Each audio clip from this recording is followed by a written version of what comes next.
very active scene behind us, and this has been ongoing now for close to an hour. 2 alarms, and we've got Captain Anthony Burton here from Salt Lake City Fire. The good news is it doesn't appear there was anyone inside, no injuries, and now you guys can kind of pull back and go into, I guess, a defensive mode. That's correct. So initial report is we had no one in there. We had aggressively attacked an exterior fire that was in the back of this structure that had also moved to a detached garage.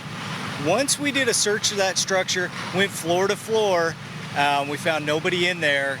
We still were aggressive in this fire attack, but after about an hour, we've transitioned to a defensive fire. That brings our personnel out, provides for safety for the surrounding community and our firefighters. And it's really kicked up in the last 15, 20 minutes. It has. So we did have to open up the roof. We opened it up in a couple of spaces.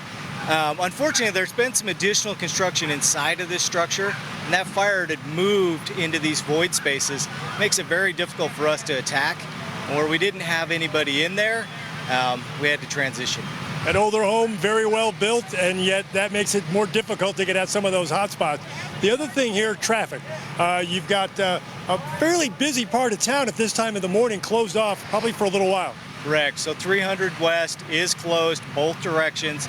Initially, we just had that closed in the southbound.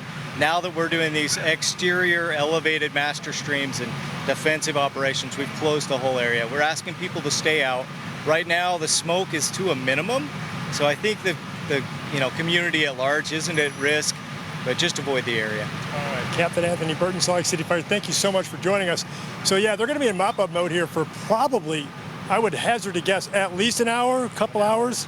So yeah, if you typically haven't left home yet or need to go on 300 West between 9th North and 6th North, forget about it. You're not going to be able to get through. This is at least a 2-alarm blaze. There are multiple pieces of heavy equipment here pouring water on this fire, so avoid the area if you can. And again, the best news of all is no injuries reported, and they've just got a really hot time on their hands. It's very hot out here already, and this fire is kicked up here in the last 15, 20 minutes.